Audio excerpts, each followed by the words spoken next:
Get going. What we do today, we have a lot of stuff to do today and Wednesday, especially in. Can we get going?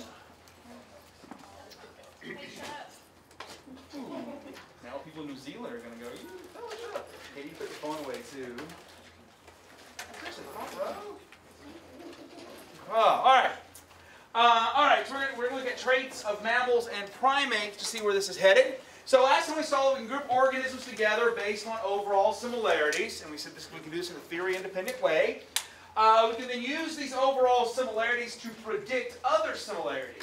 So if I know that three organisms are similar in anatomy and morphology, then when I come to diet, I can go, here are the similarities that I would predict in terms of diet. And so we can try and determine what each kind of an animal, a species is. Is it a fugivore, a folivore, an omnivore, a carnivore? Does it eat fruits, vegetables, meat, and so forth? So last time we looked at some examples of this. So I'm not going to quiz you, but remember last time we said, okay, we have animals, then we go down into chordates, vertebrates, mammals. So we can group the organisms together. And one of the ones that I care most about are the primates, because I am a primate. And so I'm really, really interested in them. And so what we're going to do is we're going to discuss some similarities. I realize this is hard to see, but when you get the notes, you can go down and say, okay, primates, then we can group the primates into several different types. The Anthropoida are those that look like humans. That's how they get their name. Then they get divided down. And the ones that we're going to care most about are the Moidia, these that look like humans. That's the ones that we're going to really care a lot about. And we're going to spend some time today with some of these, the gibbons. We're going to talk about the chimpanzee, the gorilla, and of course, humans. So we're going to go, what kind of animal are we talking about? Now, whether or not one interprets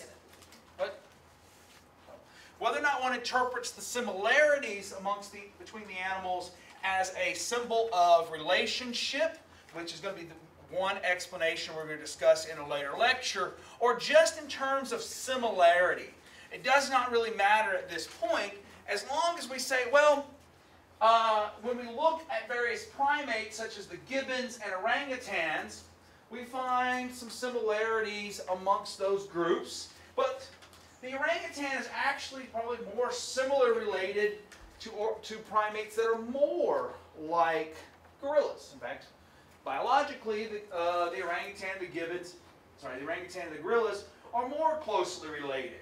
But the gorilla is more related to the chimp than it is to the orangutan.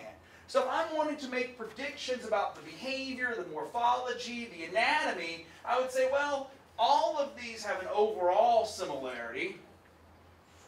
And of these organisms are more closely related than this. And of these organisms are more closely related than they are to these two. And then we start moving up and saying, okay, humans, gorillas, and orangutans, then we can get up, then we go the line leading to humans, these hominids. This is the line leading to modern humans. And we can say modern humans are more similar to chimpanzees and gorillas than they are to orangutans. But there are going to be some similarities in all of these groups of organisms. Shameless self-promotion, right? We can say, okay.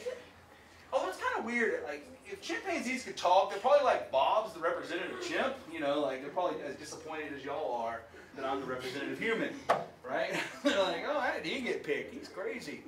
What we can do is whether you interpret this as just overall similarity for predictive value, or as this chart indicates degrees of relationship, we can use this to make predictions. Knowing what gorillas and chimpanzees are like gives me some predictions about what I might expect humans to be like. And that's where we're going to head with this. And there are some trends in the primates. Some of these aren't important for this class, but we need to know that there are a bunch of trends. So for example, in most primates, the big toe, right, your big toe, in a primate it's opposable. It's not in humans. In humans, the big toe, so in other primates, the big toe is like this. You can actually grasp things with it. But in humans, the big toe has moved along to be parallel. The hands are prehensile in primates. You can grasp. That's what it means. You can grasp with the hands. You think about a cat. A cat can't really grasp anything, right? You don't see cats holding pencils and writing. It's not good. Primates tend to have nails instead of claws, right? So, and again, cats are a good example. They have claws. They can then retract. We can't do that. Locomotion in primate is hind limb dominated. So it is very much in humans. We don't tend to think of our legs as our hind limbs, but they are. We just don't think of them that way. We rely more on vision than olfaction. If you look at dogs, for example, they rely a lot on smell. And that's kind of interesting because you can do various experiments with dogs and show that smell is way more important. But humans, and this is true for primates in general, vision, especially the higher primates. We rely a lot on vision, especially being able to see depth, the stereoscopic vision. Females tend to have very small litters. There's a useful rule of thumb that the species tends to have half as many in a litter as the females have number of teats.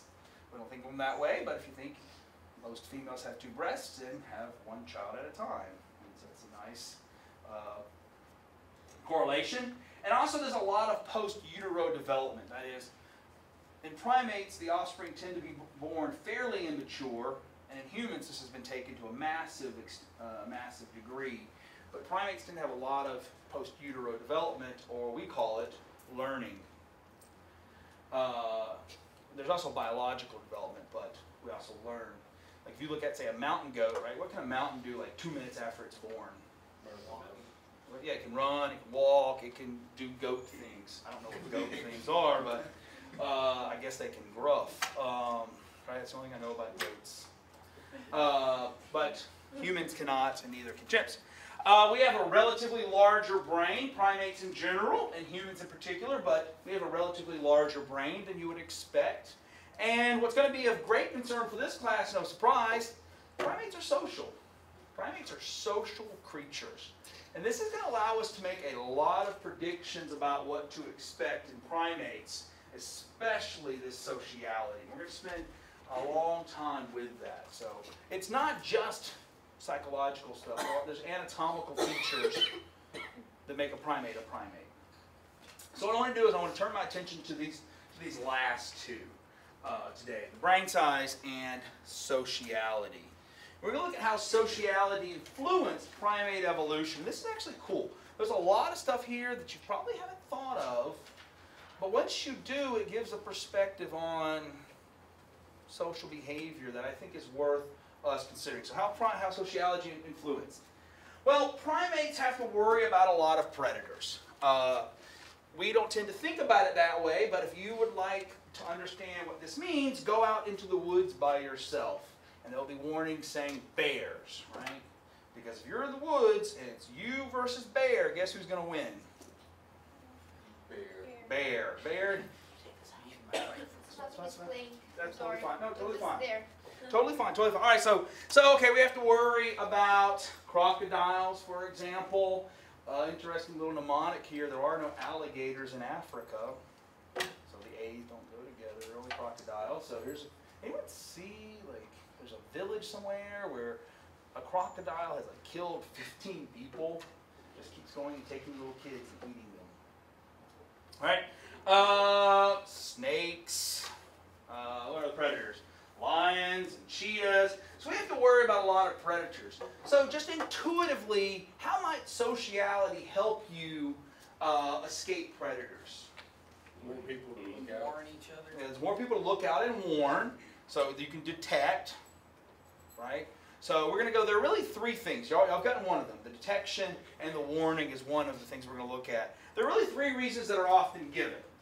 We call them the 3 Ds. That being part of a social group helps detection, right? If there's a lot of us, someone can go, oh, look, there's a lion over there.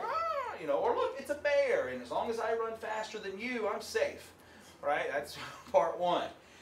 Deterrence. Organisms are less likely to attack a group of species where there are lots of them. So it can be a deterrence. And finally, dilution. And dilution here is basically, you know what? I'll get away. You know, you may get eaten, but, you know, someone will survive. So, so for example, I know KR, like, can you give me an example involving baboons and leopards? Why not? You know, here's some baboons on the ends of trees trying to escape from leopards. It's like, well, somebody's going to get away. The leopard can't eat them all. So, it's sort of mean to think about it that way, but it's... All right, so this is one reason why sociality helps. You can avoid predators. There's some other things that sociality does too, and as we go up to this is a new phrase, and I do need to introduce the idea here. Primatologists talk about primate grades. And all they mean by this term is there are primates that seem to be really highly developed. Humans, chimps, gorillas. And there are primates that seem much more, well, simple's not the word, but they seem more basic, simple. They don't show very complex behaviors. They don't learn that much. They don't change a lot over the course of the lifespan. And they talk about them as grades. They say, well, you got ones that are near humans, and then those that are not as near. And what you find is the higher you go up,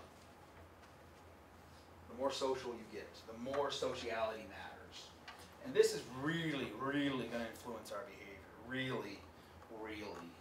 Because we are a highly developed primate. So what we're going to spend the rest of today on is social behavior. Finally, it only took a month. I know, it's like, wow. Any questions though? Because I think this is really cool stuff. And it's a new way of thinking about the material. Yeah. Is there a reason why some primates in the primate grades are not as social as others? It's that, other than saying that's their kind of species, I realize that's sort of circular, but it's that we just observe. Think about, if you were to go, well, why are dogs like X and cats like Y? It's like, well, there's probably a reason, but I can just go, dogs are more trainable than cats, and I can use that knowledge. So I don't know why they're need to be more social. I don't know if the answer is known. I don't know it. That's a good question. All right, so.